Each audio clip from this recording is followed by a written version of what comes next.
Baik, kami dari kelompok 3 akan mempresentasikan jurnal dengan judul Analisis Farmakoekonomi, efektivitas analisis, penggunaan terapi infus imunoglobulin intravena atau IVIG pada kasus coronary virus disease atau COVID-19.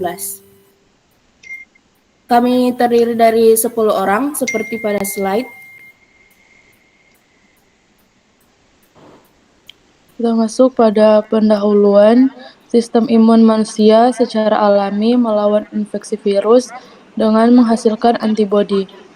Reseptor imun bawaan berperan dalam menghambat replikasi virus, membersihkan virus, memperbaiki jaringan, dan memicu respon imun adaptif.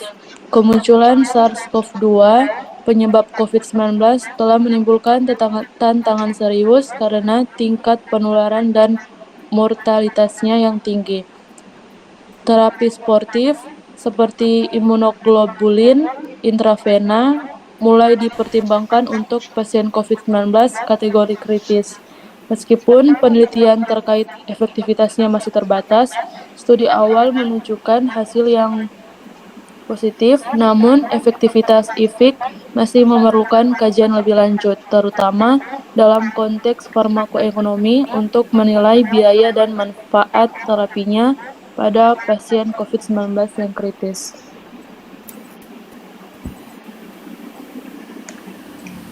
Selanjutnya kita masuk pada metodologi yang dimana penelitian ini dia menggunakan desain observasional dengan analisis deskriptif yang dimana data-data yang dikumpulkan itu secara retrospektif selama periode bulan Juni sampai dengan Agustus tahun 2022 dengan teknik total sampling.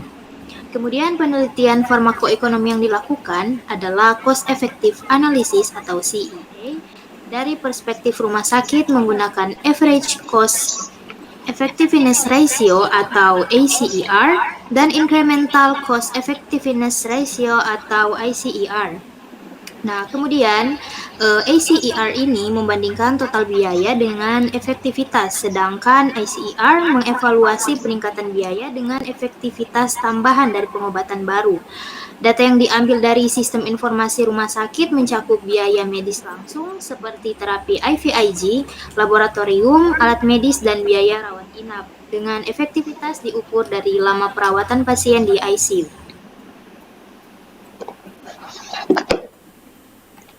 Untuk selanjutnya adalah hasil di mana pada tabel 1 menyajikan data karakteristik dan subjek penelitian. Untuk distribusi jenis kelamin, laki-laki mempunyai jumlah pasien paling banyak, lebih banyak daripada perempuan, yaitu laki-laki 26 dan perempuan 12. Untuk distribusi usia pasien COVID-19 kategori severe dibagi menjadi 6 kelompok usia berdasarkan age classification menurut WHO dan didapatkan middle age dan lanjut usia itu memiliki jumlah pasien lebih banyak dari kategori yang lainnya. Next. Untuk di tabel 2 yaitu menyajikan penyakit penyerta pada pasien COVID-19 kategori severe atau kritis. Nah, didapatkan bahwa diabetes mellitus memiliki jumlah pasien terbanyak yaitu 13 dan yang paling sedikit yaitu dari infark miokard sampai acute respiratory distress syndrome, yaitu sebanyak 4 pasien. Next. Yang di tabel 3, tabel 3 sama tabel 4 ini dia isinya itu perhitungan efektivitas. Yang satunya pakai IVIG yang nggak ada mereknya, yang satunya pakai IVIG yang ada mereknya, yaitu mereknya itu Gamaras. Nah, yang di tabel 3 ini diambil ada 25 sampel pasien. Terus ini diambil secara random. Nah, di sini tuh ada LOS-nya, LOS ICU, mereka itu rata-ratanya 7 hari. Host ICU-nya juga itu rata-ratanya 10.492.025 rupiah. Dan Acer-nya itu 1.616.109 rupiah. Terus yang di tabel 4 itu cuma diambil 4 sampel. Di sini rata-rata LOS ICU-nya itu 11 hari, cost ICU-nya itu 45.877.520 dan Acer-nya itu 4.126.850. Dan rata-rata pemberian perharinya itu cuman dua vial. Itu aja. Next slide. Jadi tabel 5 ini menyajikan perhitungan efektivitas Acer merek Intrarek, yang dimana akan diambil 9 sampel yang diperoleh di sini rata-rata loss ICU A sebanyak 6 dan cost ICU itu B sebanyak 26.745.399 dan Acer atau B per A loss ICU bagi loss ICU diperoleh 5.318.670 dengan rata pemberian per hari vial itu rata-ratanya 3. Dan tabel yang keenam ini menyajikan perhitungan Acer tanpa penggunaan IVIG, penggunaan IVIG merek Gamaras dan Intrarek. Di sini dapat teman-teman lihat tanpa IVIG total biayanya atau cost-nya itu mencapai Rp10.992.025 dengan efektivitas 100%. Dan IVIG merek Gamaras mempunyai total biaya Rp45.877.520 dengan efektivitas 157%, dan Acer Rp627.798.016. Sementara IVIG merek Intrarek mempunyai total biaya Rp26.745.399 dengan efektivitas 85,17%, dan Acer-nya itu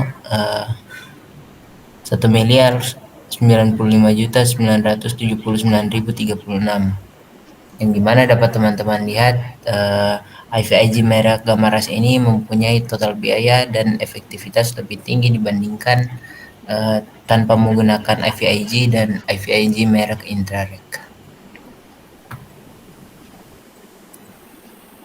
Selanjutnya kita masuk pada pembahasan dari tabel 1.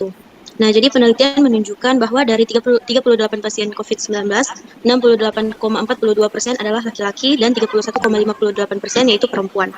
Proporsi laki-laki lebih tinggi, konsisten dengan survei di Cina. Kemudian di mana laki-laki lebih sering terkena COVID-19 dengan risiko fatalitas yang lebih tinggi. Faktor biologis seperti sistem imun perempuan yang lebih kuat dan kadar ACE2 yang lebih tinggi pada laki-laki, serta kebiasaan merokok dan konsumsi alkohol, yaitu memperburuk kerentanan laki-laki. Dari segi usia, kelompok usia atau middle age dan elderly mendominasi kasus severi dengan risiko keparahan dan mortalitas yang meningkat seiring bertambahnya usia, terutama bagi yang memiliki penyakit penyerta.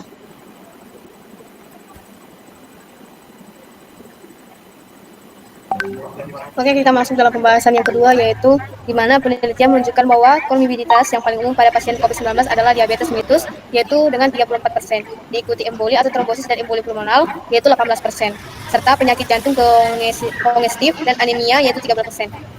Komorbiditas ini dekat dengan peningkatan ekspresi ACE2 yang memfasilitasi infeksi virus SARS-CoV-2. Pasien dengan diabetes dan penyakit kardiovaskular lebih berisiko mengalami infeksi parah. Dalam analisis farmakoekonomi terhadap 3 kelompok pasien tanpa IVIG dengan Gamaras dan dengan IVIG Intrarek ditemukan bahwa pasien tanpa IVIG lebih cost efektif dibandingkan pasien yang menerima IVIG. Next. Selanjutnya yaitu inklusi 38 sampel dibagi menjadi 3 kelompok, yaitu kelompok yang tidak mendapatkan infus IVIG sebanyak 25 pasien atau 73%, dapat dilihat di tabel 3. Kelompok yang mendapatkan infus IVIG dengan merek Gamaras Intratek sebanyak 4 pasien atau sebanyak 10,52%, dapat dilihat di tabel 4. Dan kelompok yang mendapatkan infus IVIG dengan merek Intratek sebanyak 9 pasien atau sekitar 23,68%, dapat dilihat di tabel kelima. Pada ketiga kelompok yang telah dilakukan analisis farmakoekonomi dengan pendekatan analisis cost effectiveness dengan pengukuran direct medical cost, meliputi biaya laboratorium, harga obat yang termasuk dengan IVIG dan lain-lain, alat medis habis pakai. Untuk kelompok tanpa pemberian IVIG didapatkan rata direct medical cost yaitu sebesar Rp10.492.025 dengan rata loss di ICU isolasi Mawar Merah Putih selama 7 hari. Untuk kelompok pemberian IFIG merek Gamaras didapatkan direct medical cost sebesar Rp45.877.520 dengan rata loss 11 hari. Dan dengan rata pemberian 2 vial per hari. Dan kelompok pemberian IFIG merek Intratect didapatkan direct medical cost sebanyak Rp26.745.399 dengan rata loss 6 hari dengan rata pemberian 3 vial per hari. Analisis farmakoekonomi selain direct medical cost per pasien adalah average cost effectiveness ratio atau ACER yang diperoleh dari rata-rata direct medical cost per pasien dibagi efek klinis yaitu loss. Dari hasil perhitungan average cost effectiveness ratio, kelompok pasien tanpa pemberian IFIG, kelompok pasien dengan pemberian IFIG merek Gamaras, dan kelompok pasien dengan pemberian IFIG merek Intratect yaitu dengan tanpa IFIG itu Rp1.616.109. Dengan IFIG merek Gamaras itu Rp4.126.850 dan dengan IFIG merek Intratect itu sebesar Rp5.318.670. Sehingga dapat ditarik kesimpulan bahwa kelompok pasien tanpa pemberian IFIG lebih cost efektif dibandingkan kelompok dengan pemberian IFIG merek Gamaras dan IFIG merek Intratect. Kelompok pasien dengan pemberian IFIG kelompok pasien tanpa pemberian IFIG dengan loss ICU 7 hari lebih menghemat Rp2.510.741 dibandingkan kelompok IFIG merek Gamaras dengan loss ICU 11 hari. Selain itu juga, kelompok pasien tanpa pemberian IFIG juga lebih menghemat Rp3.702.561 dibandingkan dengan kelompok IFIG merek Intratect dengan loss ICU 6 hari. Next. Kita masuk dalam kesimpulan. Berdasarkan penelitian ini dapat disimpulkan bahwa pasien tanpa pemberian IVIG sebanyak 25 pasien dengan rata-rata loss ICU 7 hari lebih menghemat Rp2.510.741 dibandingkan dengan kelompok IVIG merek Gamaras sebanyak 4 pasien dengan rata-rata loss ICU 11 hari. Selain itu, kelompok pasien tanpa pemberian IVIG juga menghemat Rp3.202.561 dibandingkan dengan kelompok IVIG merek Intratect sebanyak 9 pasien dengan rata-rata loss ICU 6 hari. Kemudian di uji statistik menunjukkan adanya perbedaan bermakna pada ACER ketiga kelompok sampel uji. Nilai ACER terkecil pada pemberian Gamaras yaitu Rp620.798. Baik, sekian presentasi dari kami. Terima kasih.